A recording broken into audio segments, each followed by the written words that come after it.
I am Max Rudin, President and Publisher of Library of America, and welcome to LOA Live. Library of America is a nonprofit organization dedicated to publishing authoritative new volumes of great American writers, and to keeping the multivocal democratic spirit of our literary tradition a vital part of the culture. A special welcome to Library of America fellows and members who support our mission. In 2023, we're continuing Library of America's 40th anniversary celebrations with events like this one. Please check our website, loa.org, for details. Tonight's program marks publication of this volume, Bernard Malamud, Novels and Stories of the 1970s and 80s, volume 367 in the Library of America series, edited by Philip Davis, who joins us tonight. This third and final volume of Library of America's edition of Malamud's writing is published with support from Arlene Heyman. It is available for endowment through the Guardians of American Letters Fund to keep it permanently in print. For details, visit loa.org/support or send us an email.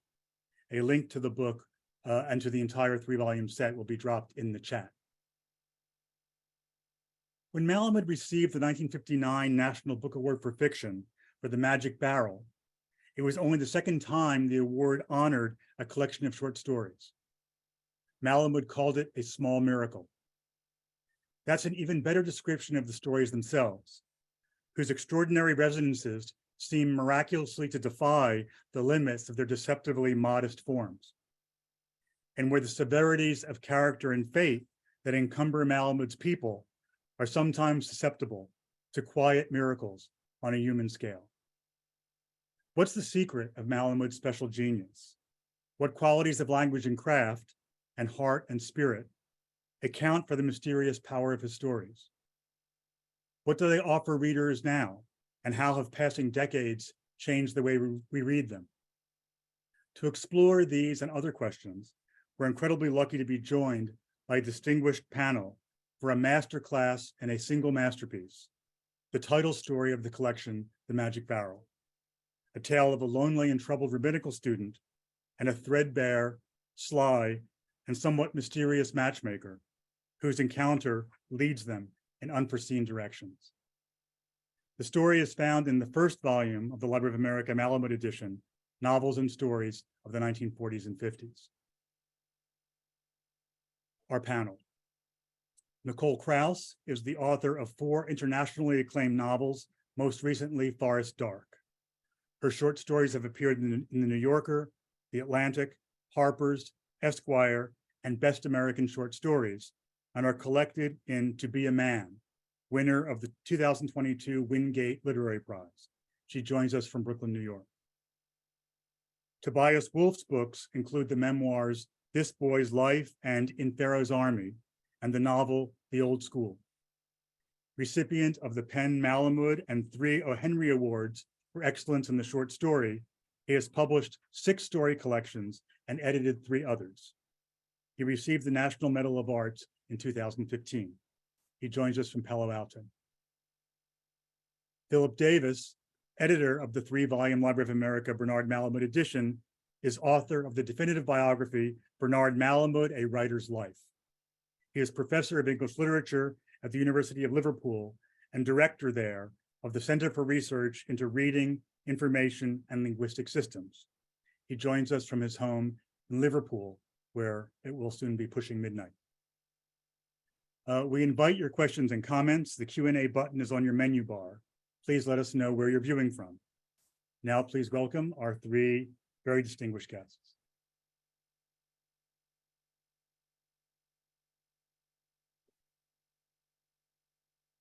Hello, and thank you. So to start things off, just wanted to ask each of you how and when you discovered Malamud, what drew you to his work, and what about it, invited you in imaginatively. And Nicole, maybe we could start with you. Sure. I almost don't remember when I didn't know this story. So this story, The Magic Barrel, was my introduction to Malamud, and I think it must have happened in high school.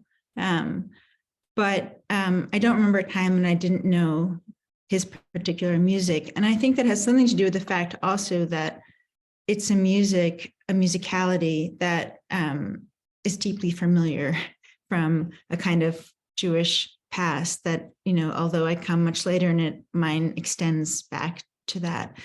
And the beauty of his dialogue and the way that he managed to capture another way of thinking, another language of thinking, a lost world and its thinking into English was for me amazing. And then this other quality, which I hope we're going to talk about today, of a kind of magicalness. You use the word miracle. This in all of the suffering and the darkness and the grimness, this possibility still of a human miracle, I think to me was always really very attractive.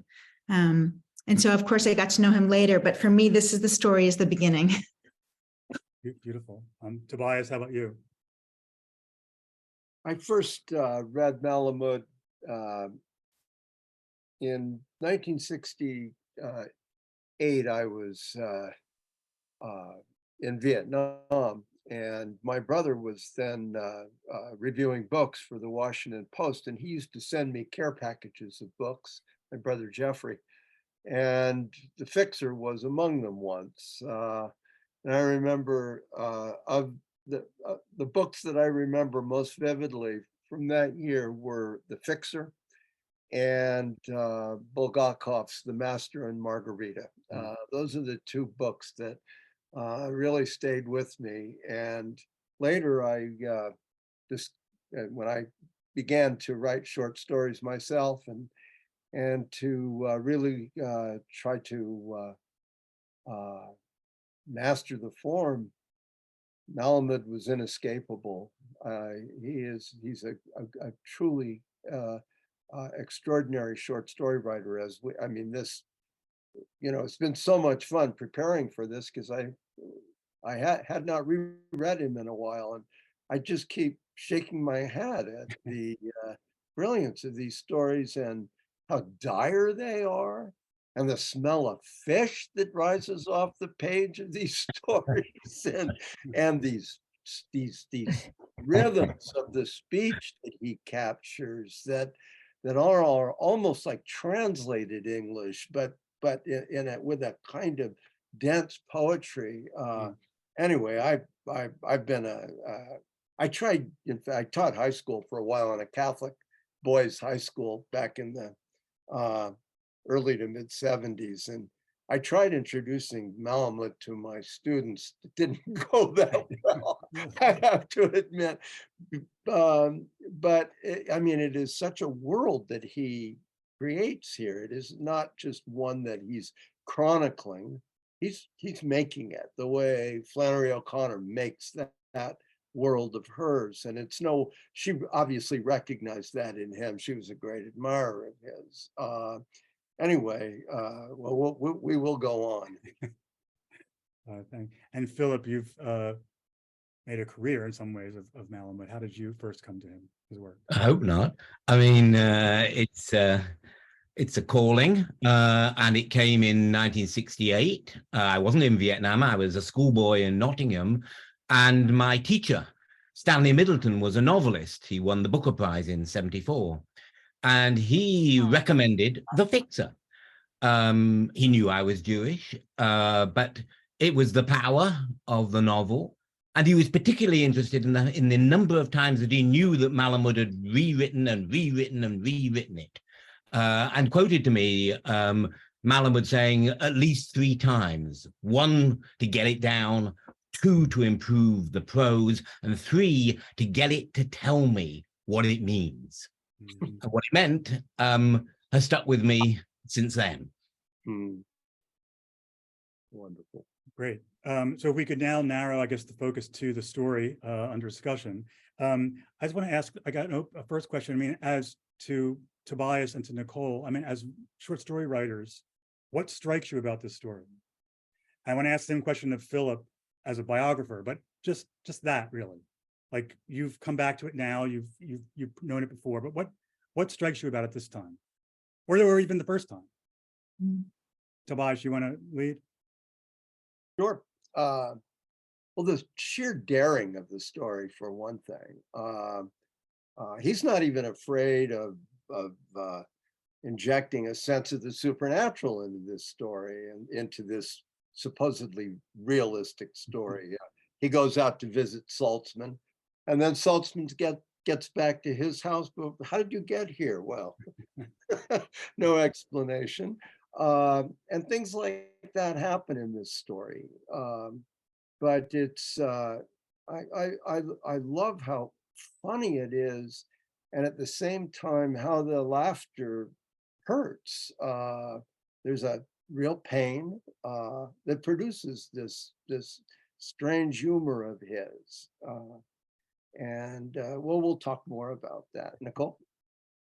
Yeah, I mean, I think one of the really difficult things to do in a story is to get the reader to feel an enormous amount in a very short time, and to afford them lots of knowledge about these things, these people that they care about, while at the same time preserving something that's mysterious.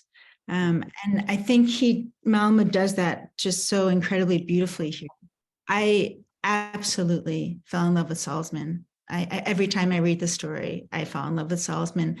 I think he's just a brilliant character. And one of the genius moves of this story is that it doesn't open with him. And of course, we never get access to him. We never get access to his thoughts. We are learning and feeling our way through the story through Leo. But in a sense, Salzman is the grand provocateur, the magician behind all of this. And I think that structure is absolutely brilliant. He's like a fairy godmother in a fairy tale. He's like so many things. He's like an archangel. We can't, this is the thing, we can't decide what he is. That's right. He's slippery. Yeah.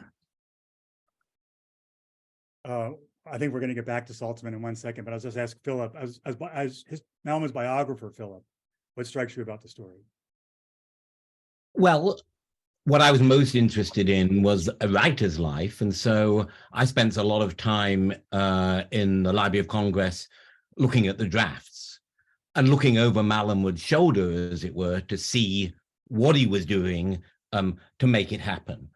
Because this is the great reviser, and it's not only about trying to make it better, it's also about the themes of the stories themselves, about second chances, of trying to get life revised and better, and find here that instead of being an inadequate young man, that you might be able to be a successfully married one. That's the achievement.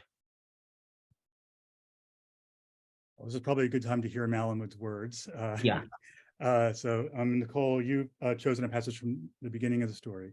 Sure. So this is actually the second paragraph. And so we have just opened the story with a classic kind of Malamud opening, and that's given us the place where we are, a kind of slight description of a room, an interior where we are, and the name of a character. But no sooner have we met Leo Finkel than we move, as I was saying, to the matchmaker. So this is the paragraph. The matchmaker appeared one night out of the dark fourth floor hallway of the gray stone rooming house where Finkel lived, grasping a black strapped portfolio that had been worn thin with use. Saltzman, who had been long in the business, was of slight but dignified build, wearing an old hat and an overcoat too short and tight for him. He smelled, frankly, of fish, which he loved to eat, and although he was missing a few teeth, his presence was not displeasing, because of an amiable manner curiously contrasted with mournful eyes.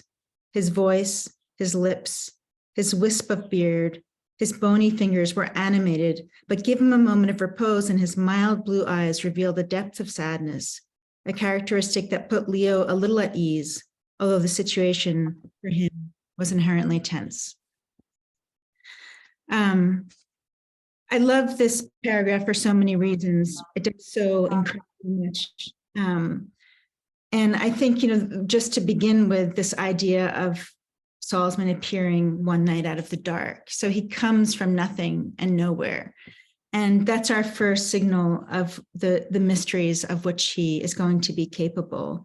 of, we also know that the title is The Magic Barrel. So we already have a question of who is this? And I think that the mysteriousness of Salzman, which is also paired with the sadness that is also a mystery. We don't know why he's sad. We don't know what the mournfulness comes from. There's a little bit of tragedy in him, and all of that is introduced with his slight not yet supernatural, although he will become supernatural possibly. And I think this mysteriousness kind of underlies all of these questions of whether this story is hopeful or whether it's tragic, whether Salzman is a salesman or whether he's a magician or he's a father, or maybe he's a writer who's drawing together his characters toward their fates. And this is, of course, this double question of like, we think, or this double assumption, we think by the end, probably has been this whole time trying to marry off his daughter. Maybe this whole thing has been his own magic trick where he has performed that, the one card trick that the magician slips the photo into the envelope. But at the same time, there's also this question of, does he actually also, or even more importantly, come to understand something about Leo, that Leo needs transgression to arrive at the sacred, and that the only way for him to truly feel God's presence is in the presence of sin, and that for him, perversity is a kind of path to the devout. And we just never know whether, again, he's leading Leo to his salvation or his destruction. And I feel that all of those mysteries that will never be solved, that will be unrolled for us, are begun to be suggested in this incredible introduction. Do other people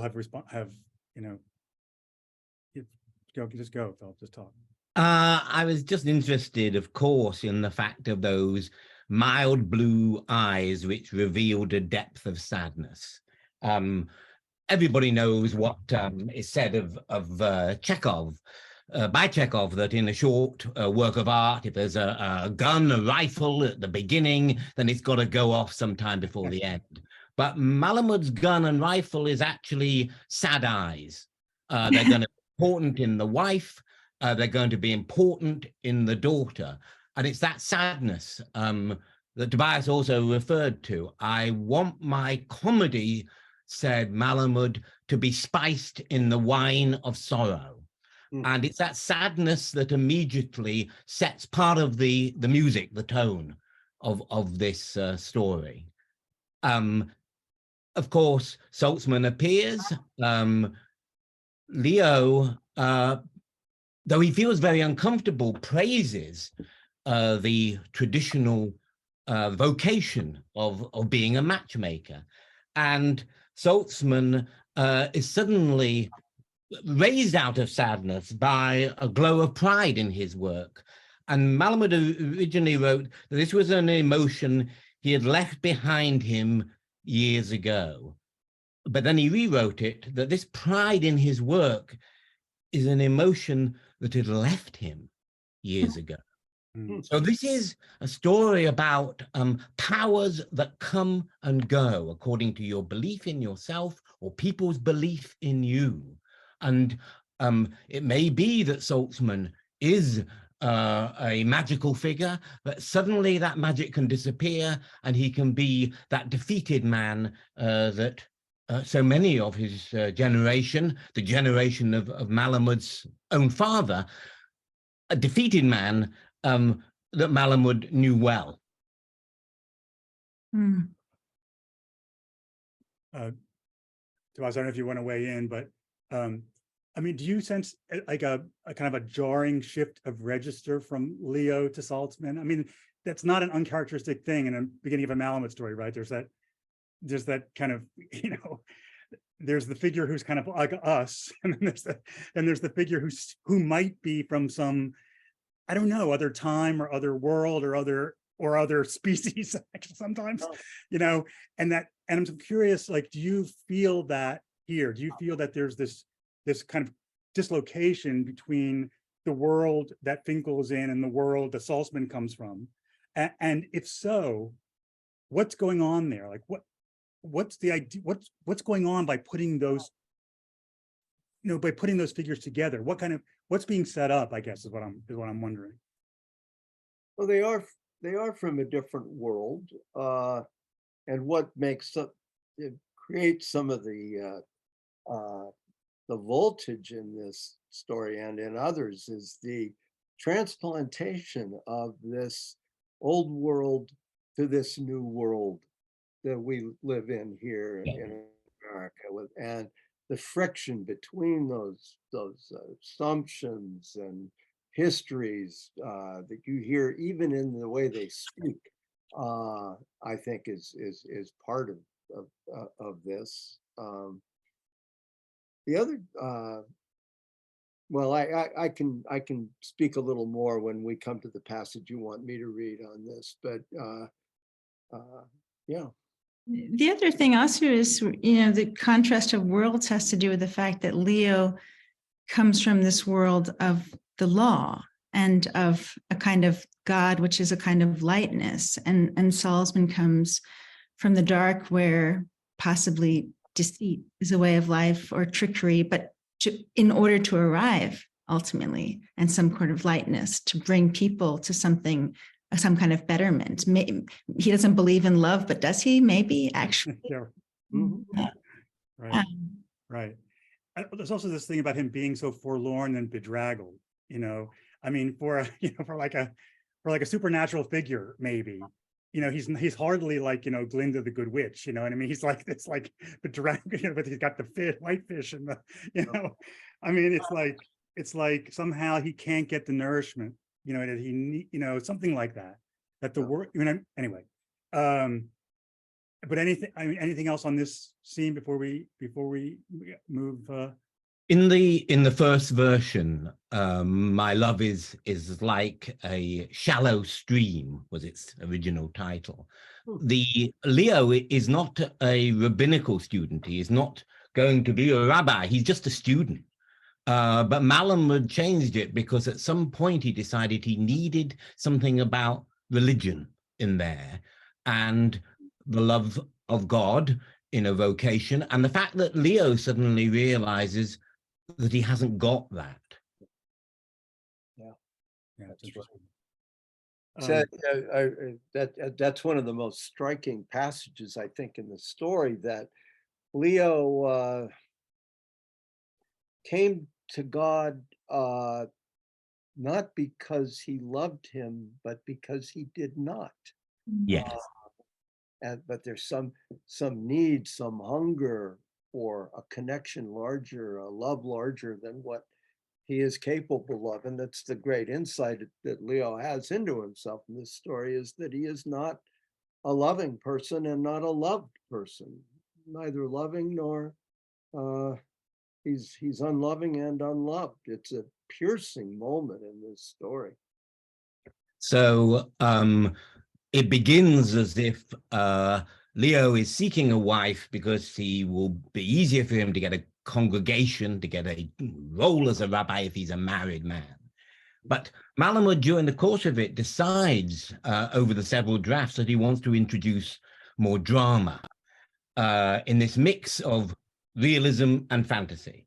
And the drama has to be that this is not just a boy seeking a wife, but it becomes whether he could prove to himself that he could love.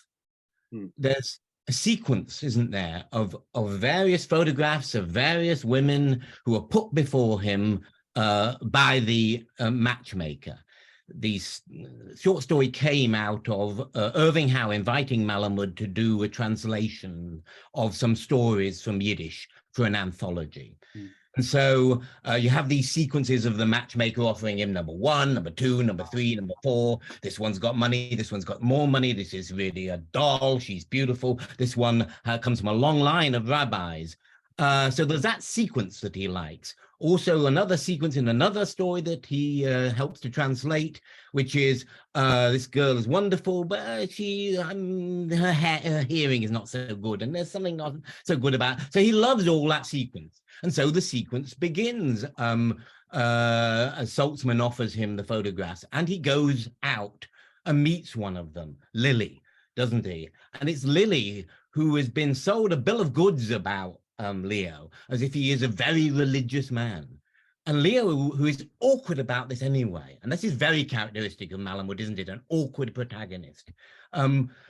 He finds suddenly that he's taken to be a great religious man, and that produces what he calls a terrifying insight. But he hasn't gone, as Tobias quoted, to God because he loved him, but because he feared he did not. And that's where the story really begins to kick off. Yes, it's quite interesting. I mean, as often happens in Malamud, you know, what Leo sees in the encounter with Lily is his own face, you know, for the first time. That's like a classic thing in him. I was curious, I wanted to ask you what, I mean, that's the scene that ends Act 1 in a way and catalyzes the rest of the story. And I find her incredibly heartbreaking character. You know, he talks about her being, you know, kind of blushing and yet trying to be bold at the same time. And, you know, she's trying gamely, you know, to acknowledge what the situation is. And he's, you know, he's not really having any of it. And, you know, she's the only other character in the story, really. I mean, besides Saltzman and Leo. And so I'm very interested in her and that, and I'm curious what you make of her and that scene, which, and the crisis it produces. I mean, Tobias, you began to talk about that. That's when he realizes. But any comments on that, on her, the character, and that scene, and then what happens following? We have to sort of see these women to understand that Leo's disdain and his refusal over and over again, in a sense, has nothing to do with who they really are or might be, that she actually seems exactly, as you said, lovely and moving. But I love the idea that they both are at cross purposes. She doesn't want to talk about her time in Paris and her French, which has been exaggerated, and he doesn't, but they both have this fantasy of each other. But meanwhile, when we, the reader, step back and look at them, there's something lovely about them there, sort of as a couple. And there's something something we understand about Leo's finickiness, that his fate is such that he will only arrive at this particular end of the story, that none of these women were ever going to be a possibility for him. And there's that. Yeah, go ahead. There's the wonderful kind of exchange with Saltzman about her age. Right. When Saltzman talks, she's 29, he says, and Leo says, "What, reduced from 32?" Yeah. Like they're right. they're haggling over the price of a rug. Right. It's like a little second Avenue shtick there, you know, reduced from 35. Yeah. So funny and yet, you know, in such tension with what Nicole catches there, the poignance of that meeting. You actually, I mean, he's crazy not to follow up with her. She's, you know, she can talk. She's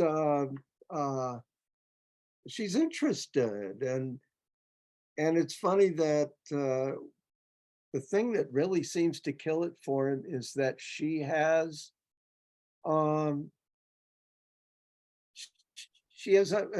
very good opinion of him from what Saltzman has told her that he really does not have of himself. Right. She has undeserved respect in his eyes. Yeah, that's right. And I mean, she didn't make him out to be but he is studying to be a rabbi. It's not an outrageous question that she would ask, when did you become enamored of God? That is going to be your life, is bringing people to God. And, you know, it's a natural enough question, but it kind of shocks him and maybe awakes him to himself. And I think really sets up beautifully his attraction towards Stella. That's the perfect segue to the next passage. So the scene with Lily induces this crisis, which then leads him to the photographs that Saltzman has given him. And Philip, you've chosen to read that paragraph about his glimpsing of the photograph of Stella. Yes. What had happened was that Malamud had got in trouble with the development of the story, and and Lily was important because there was a conversation that Malamud had with his wife, where his wife says, "You talk a good deal about love, but you don't always love." Later on, I admitted to myself, he said, that what she said was true, and that this inability to love when you could or should was what he was coming from after the unsuccessful meeting with Lily. So he looks at all these photographs, they're posed, they're candidates. It's like online dating. He switches left, swipes left, but he's embarrassed, actually. He wants a wife. He would like it. He can't do it socially, but he doesn't know that he wants it like this, and he's appalled also by himself. And then as he roots through the picture, a smaller snapshot comes out, and it's not a posed unconventional face. It was not, he affirmed, of this new photograph, that she had an extraordinary beauty. No, though her face was attractive enough, it was that something about her moved him. Feature for feature, writes Malamud in his first draft, even some of the ladies of the photographs could do better. But she had lived and deeply suffered. It's not enough, he writes it again. Feature for feature, even some of the ladies of the photographs could do better. But she leaped forth to his heart, had lived, next revision, or wanted to, more than just wanted, next revision, perhaps regretted how she had lived, had somehow deeply suffered. And it's this, rather than the posed, attempted beauty, the attractiveness, something that's captured. He knew that Mark Twain had seen a photograph from his brother. And that was love at first sight. And after 180 letters and various meetings, eventually the woman agreed to marry him. Malamud loved photographs, and he loved that story of Mark Twain's first wife. And here it is this wilder thing, this thing that has the sad eyes, the suffering, that suddenly this person comes alive in an unconventional way, and it could be projection, it could be ridiculous. And yet for him, this is the moment of revelation. The second moment, the first moment of revelation was with Lily, when he realized that he didn't love God, and perhaps he didn't love God enough because he didn't love human beings enough. And this is the second moment, when suddenly this different photograph makes him fall in love. And however absurd or risky that belief or intuition is, it belongs on second thought. Malamud was interested in that William James account that there are some people who are the firstborn. They come into this world and they fit beautifully and they are happy there. Malamud was not one of those. And the revisions are also those of a man who thought he was the twice-born, who had to work hard to get a life, to get a book. And this is a version of the twice-born man. Nicole and Tobias, what do you make of that? I mean, it's an incredibly uncanny moment, right? I mean, he looks at this photograph and it's both deeply familiar and deeply strange. He recognizes it and he doesn't recognize it. And I'm just curious, it's an amazing moment in the story. And I'm just, what do you make of it?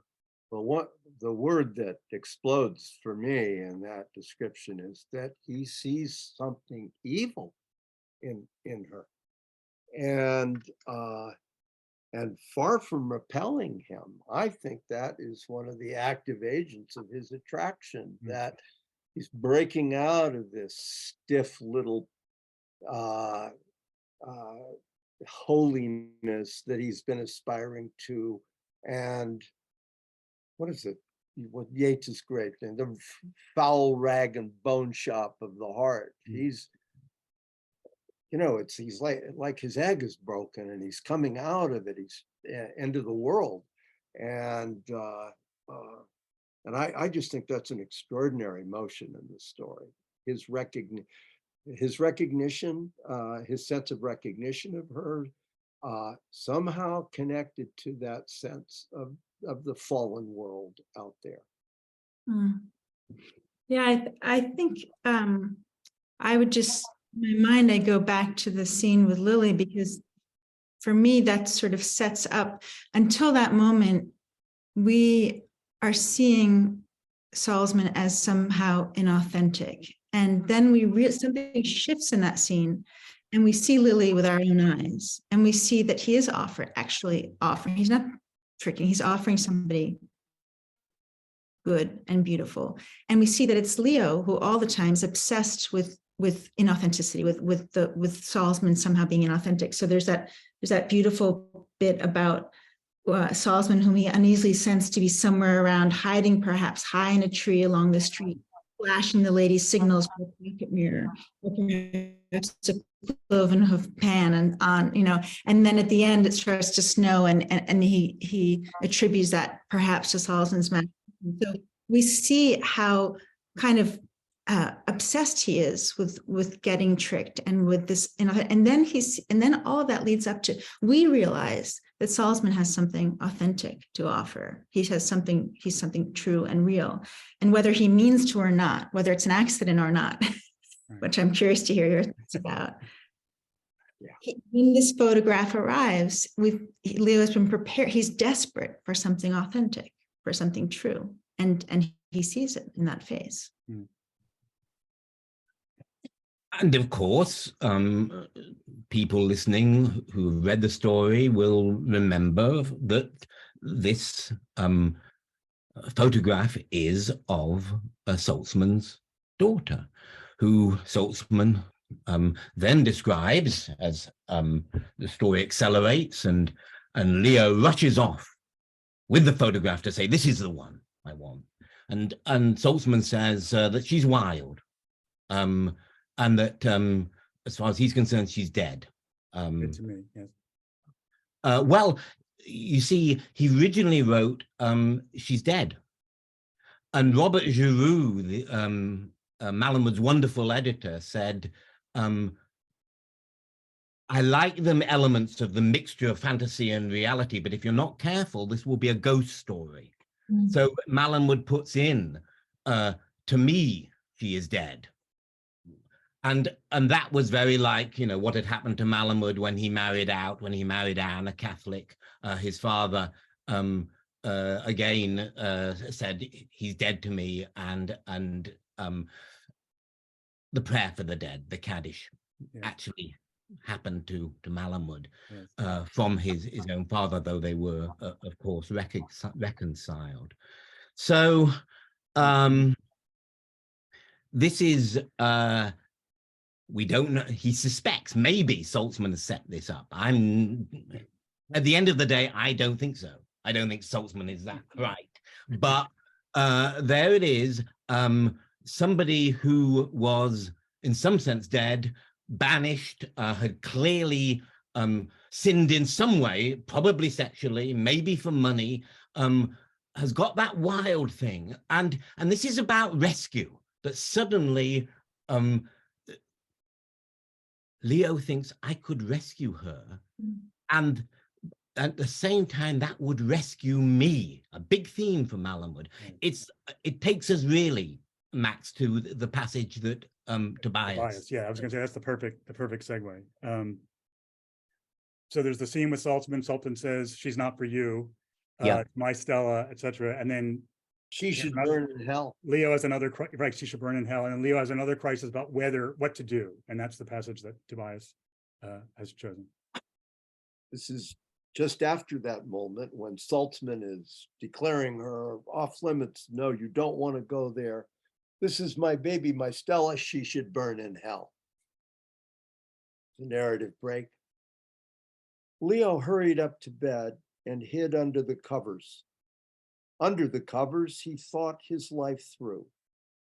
Although he soon fell asleep, he could not sleep her out of his mind. He woke, beating his breast. Though he prayed to be rid of her, his prayers went unanswered.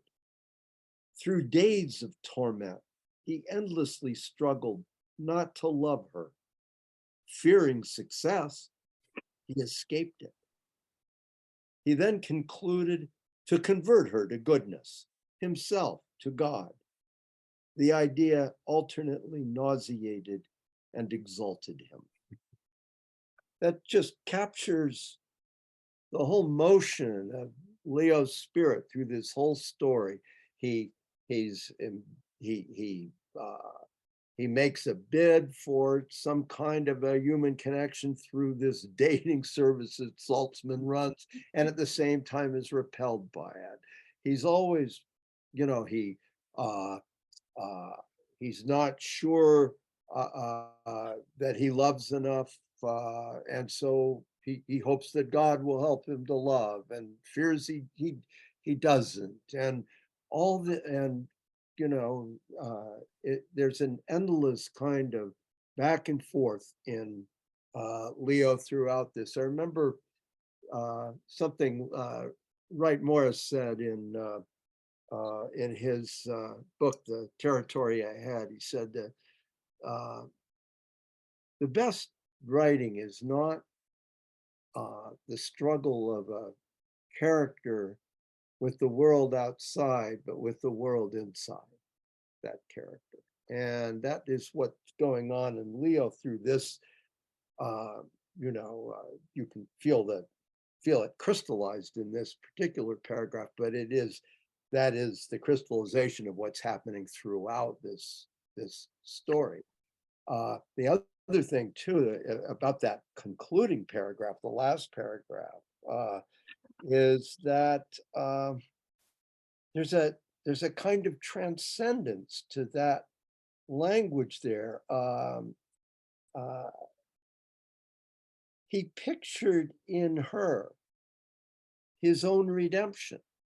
He's past thinking he's going to redeem her, convert her. He pictured in her his own redemption. Violins and lit candles revolved in the sky. We don't find that kind of language in Malamud elsewhere. This is all Leo. Leo ran forward with flowers out thrust. It's a wonderful scene. It's both funny and at the same time goes to the very heart of the story and the character. Meanwhile, as we know, Saltzman is around the corner chanting prayers for the dead. What an amazing last. It's an amazing tableau. It's a Chagall scene with violin, with violins in the sky and Yes. flying with flowers towards his beloved. And so let's talk about, I guess, the scene right before that is when Finkel makes up his mind and goes to Saltzman and says, I want her. And he says, she's not for you. And he says, put me in touch with her. Perhaps I can be of service, which is interesting thing to say for Leo. And then that leads immediately to this final, as I say, kind of Chagall-like tableau, and which lifts the top of your head off as a reader. At least that's always been my experience of it, no matter how many times I read it. And I guess that's the question. What's going on here?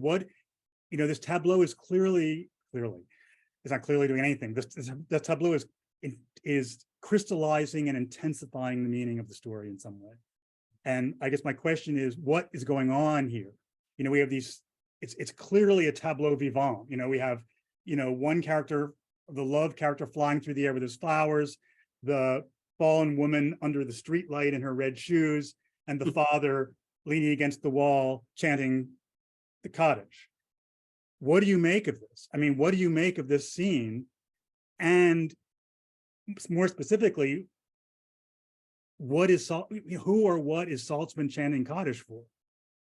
I mean, that's one question, but I mean, there's so many questions about that. I'm just curious how this scene hits you and how, what you would begin to say about it. I mean, you could talk about it endlessly, I think, but what would you begin to say about this final scene? I guess my question has always been, has Salzman completely and utterly given up on his daughter, or has he not?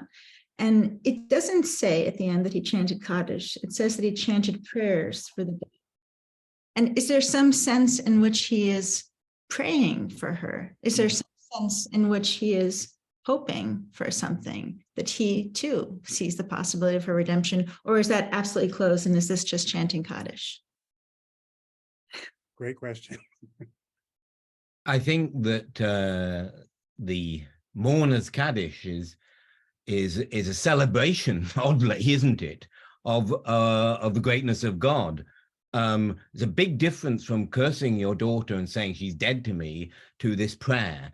And this prayer, I assume, is a prayer for her, for, as it were, a second life. This is a twice born for Leo, and with luck for this young woman too, with him.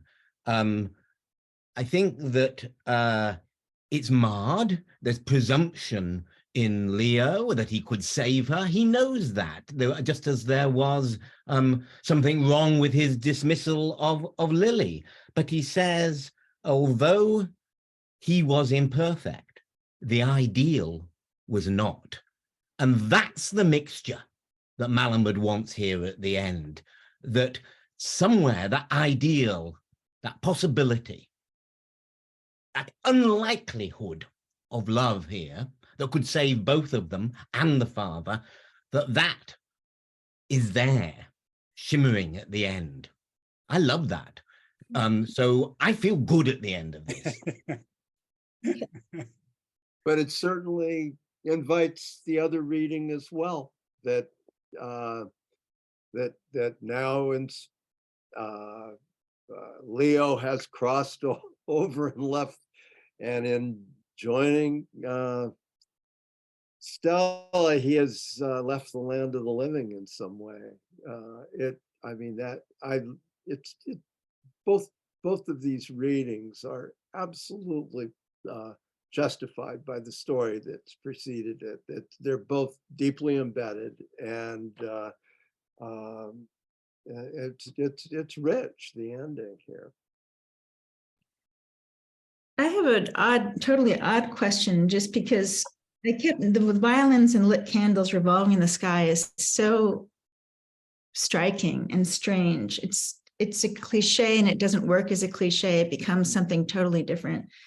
And I guess I connect it back to these other two really strange instances in the story that have to do with Leo looking at the sky, right? The one is when that beautiful description in the beginning, when he's pretending not to pay attention to Salzman, and the moon drops like an egg from the hen of the clouds. And then the second time when he's walking with Lily, and the geese are flying like loaves of bread. They're both such strange things. They're so contrary to what we think of as Leo's character. He's not a flighty guy. He's not, with his head in the clouds imagining things. And yet there are these three instances that ring together for me as looking as a technician at the story. And I wonder what you both make of that. I mean, Malamud wanted to write something that was not like his previous early realist stories. And he wanted what he called something more vertical than just the horizontal axis of the story.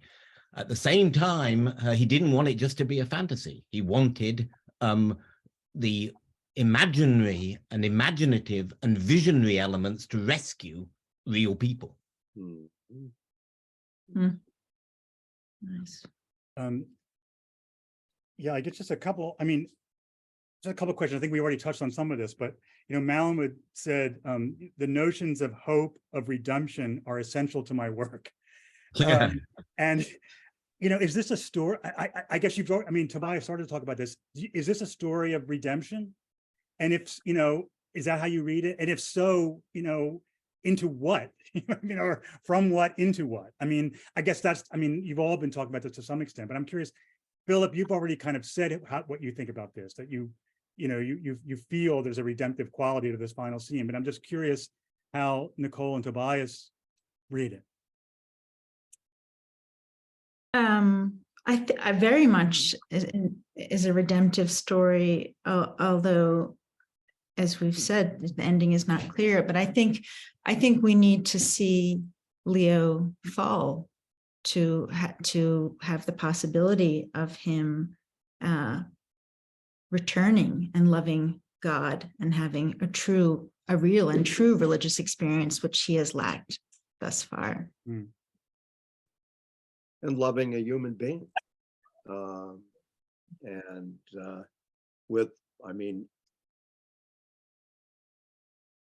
fact that it has a redemptive tone at the end, that is located in Leo's mind, that he's thinking somehow or other that she is going to be part of his redemption. We aren't guaranteed by the story that is going to happen. She may lead him into her own toils and whatever it is that makes her father, say that she is dead to him. We don't know where this is going, but for that moment, which is all the moment that counts at the end of the story, because that's the moment when they are alive then. And yes, there is a kind of redemption of that man. Let me ask you one final thing before I return to in a few minutes we have left. So, this is a story about a rabbinical student in a lonely apartment in Washington Heights, in post-war New York, which is told as if it's a story in the Arabian Nights, or it's a story in the Midrashic, or or it's a Russian folktale, or it's a Hasidic. You know what I mean? It has, it has these supernatural elements. Maybe it has these blocking or possibly aiding. Not even sure about that. Supernatural characters, and it's written as if the cosmos depends on the outcome. The cosmos depends on what choices this guy in this apartment makes. And it's written, and all of that, is written with an art that makes it completely unclear or ambiguous whether all this fabulous stuff is the author winking at us or not. Which of course is the same question we have about Saltzman, just by the by. So, what's going on here? What is Malamud up to? Or what's he about? What's the accomplishment, I guess? It's kind of the big question about the story. What's he doing telling this story in this way? It reminds me of this Alfred Kaysen quote that I don't want to end this without reading, because I think he wrote it in reference to this story. And he says that what Malamud could not explain in Talking Horse was that the Jewish experience is in some sense unbelievable to the Jew himself. What readers of Malamud's story of the seemingly improbable often take as, quote, fantasy was for him just the dislocation in this supposedly common sense world familiar to Jews and extremists. Primo Levi in Auschwitz asked a guard, why all this? The guard, there is no why here. And I think there's a sense in this story of all of that the unbelievable and the improbable comes from this strange sense of this dislocation, and that Malamud, I think, is trying to translate through Salzman, through so many of his characters, in which their lives are, unreal even to them in some sense. The capacity to risk the impossible, to risk the belief, regardless of what, that's another story. You too can write it as to what happened after that. But that capacity to be moved, and by being moved, to have a thought about oneself and one's life that one had never had before. Malamud's never going to invalidate what has moved his protagonists or the risks they're going to take. At the end of a new life, another struggling young man enters upon an unlikely marriage that again is an act of rescue that will rescue him. And why is he doing it? Says Malamud, says the man, Levin, because I can, you son of a bitch. I love His guy can. Yeah. Well, the word risk that you use there, Philip, I think that that's how you enter the world, right? Is through the risk, and to risk love that may lead you onto the shoals. Who knows? But that's what, you know, that's what really saves, or if you want to use the word redeems, Leo at the end is the courage to take that risk, to step into the human world.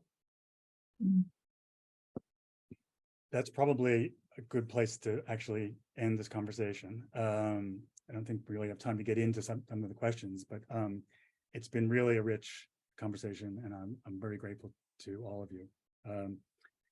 Likewise. You've been listening to Nicole Krauss, Tobias Wolff, and Philip Davis discuss Bernard Malamud's story, The Magic Barrel. Malamud's complete stories and novels are available in a definitive 3-volume edition in the Library of America series edited by Philip Davis. Please join us for more online events from Library of America on May 14. Roy Blunt Jr., Raj Chast, Ian Fraser, Mary Roach, Paul Theroux, Calvin Trillin, and other special guests join us for a tribute to Charles Portis, author of True Grit, whose novels and stories have been called one of the great pure pleasures in American literature. Details about these and other upcoming LOA Live events can be found on our website, loa.org, where you'll also find information about the Bernard Malamud and Charles Portis volumes and links to purchase those and other editions of Great American Writing. You'll also find recordings of tonight's and previous LOA Live events. Thanks so much again to Philip Davis, Nicole Krauss, and Tobias Wolff, and have a great evening.